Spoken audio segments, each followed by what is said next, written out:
Hello, Red Sox Nation, and welcome back to another video. As you are probably watching this video, you have watched the first wild card game against the Yankees, and man, did we come back. What a great game to watch.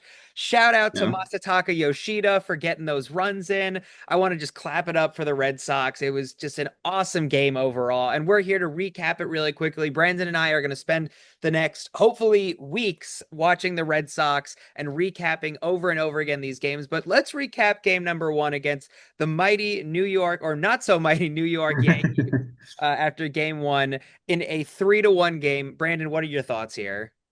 Yeah, I mean, it was as most expected a pitcher's duel. Every game today thus far has been a pitcher's duel. I mean, everyone's throwing their aces out. Crochet Freed lived up to the hype. Max Fried was frustratingly good tonight, as he's been pretty much all season. Garrett Crochet was unbelievably dominant. I mean, this is why you trade all your top prospects and give up like $150 million for a guy, because these are the moments that that you get him for. He gave up a home run to Anthony Volpe. That was the only damage that he allowed. He pitched around some traffic on the base paths. He was otherwise extremely, extremely dominant. This is I'd have to really think about it, but this is one of the best Red Sox postseason starts in a long time, since at least that 2018 World Series run. So I mean, it's just a positive feeling. Again, coming out on top obviously is really huge in a best of three, especially on the road. Huge credit to Masataka Yoshida. I have definitely been on the train against him, or at least of like moving him off the team. He absolutely came through with that pinch hit, two-run single to put the Red Sox ahead for good. Alex Bregman with a double in the ninth inning for some insurance. I mean, it was just, and obviously we'll get to Aroldis Chapman's ridiculous save in a little bit, but it was a really solid team effort. Again, Roman Anthony's out, Lucas Giolito's out. Obviously Rafael Devers hasn't been with the team for a while. Like, this is just going to have to be how the Red Sox win these games against these really, really good teams. And it was just, again, team effort, unbelievable pitching. Obviously, probably not going to get an effort like that from anyone else on the staff, but it saved the bullpen. The Red Sox, relief arms are totally fresh for tomorrow. The Yankees are not. The Yankees use most of their leverage arms. So this is a really, really, really positive development for the Red Sox. Yeah, and I will also say something that really surprised me is that the entirety of this season, you and I have talked at length about which players were going to be the heavy hitters.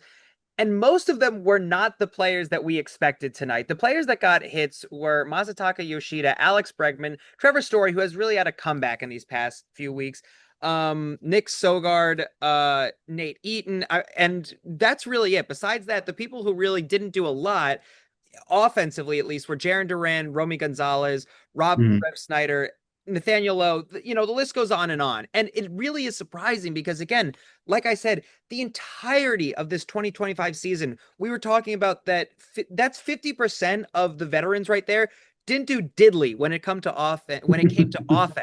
But it is Mhm. incredible to see that a lot of these younger guys that came up did great this first game against the Yankees, nonetheless. The guys who were literally up against the Dodgers last season in the World Series. So that's Yeah. really great to see. And I think that's a really big green flag. I'm also really excited to see how Brian Bayo fares next game. Again, it is a little bit scary to think that I do have faith in Brian Bayo, but I have more faith in Garrett Crochet, as I think most Red Yeah. Sox fans do. What's your thoughts on Bayo starting game two?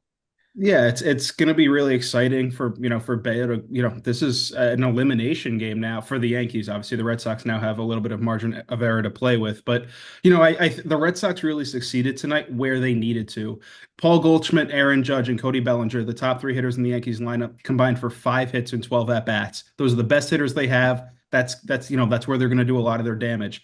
The other six hitters in the Yankees lineup had just 2 hits, both of which were from Anthony Volpe. The Red Sox, Crochet and Chapman absolutely locked down against the guys that they needed to. Giancarlo Stanton obviously is a great postseason hitter, but the rest of this lineup isn't as good, obviously, as Judge and Bellinger. And that's where, Bayo's going to really have to make his hay. I mean, Jazz Chisholm and Trent Grisham are not free outs. I mean, they had really good seasons. It's just that those guys, you have to really pitch them aggressively, because otherwise you're going to be facing Aaron Judge with the bases loaded, and that's not going to go as well as it did for Chapman, who obviously he loaded the bases in the ninth inning in game one.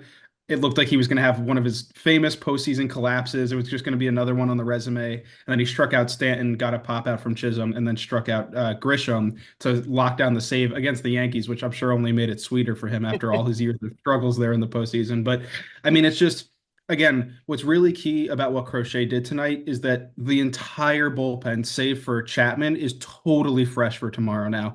Chapman could even, will probably be available for a ninth inning save again if needed. Probably not multi-inning like he was tonight. But I mean, again, you have Greg Weiser, Justin Slayton. I mean, everyone in that bullpen now is totally available for Cora to use. So Bayo doesn't need to give you 6 or 7 innings. He just really needs to give you like 4 or 5 just quality innings, keeping the Yankees off the board, going through the lineup. And overall, I mean, all that's going to mean is just that the Red Sox can kind of march their bullpen arms out and match up, with the Yankees hitters at different parts of the order. I think the last thing to think about too is, again, and we talked about it with other teams, is where do the Yankees go from here? Again, this is a Red Sox side at the end of the day, but the Yankees are our main rivals at the end of the day. And again, they are very used to playing us. So I think they know a lot of the tricks that come up of our sleeve. They're going to be ready for tomorrow. At the same time, I think Alex Cora is very ready for the Yankees, their bullpen, and for the team in general. The Red Sox played amazingly today. Hopefully they don't screw it up tomorrow like they do. I don't want to be a negative Nelly, but they have done so many times in the past. I'm very confident that we can make it to so many more games in the playoffs. But again, as I say time and time again, I'm going to get it tattooed across my forehead. Only time will tell. But until then, we'd love to hear your comments and thoughts in the comment section below. We can only imagine you guys are fired up after this first game. And of course, we'll check in with you guys tomorrow to see how game 2 goes. And we'd love to hear your comments.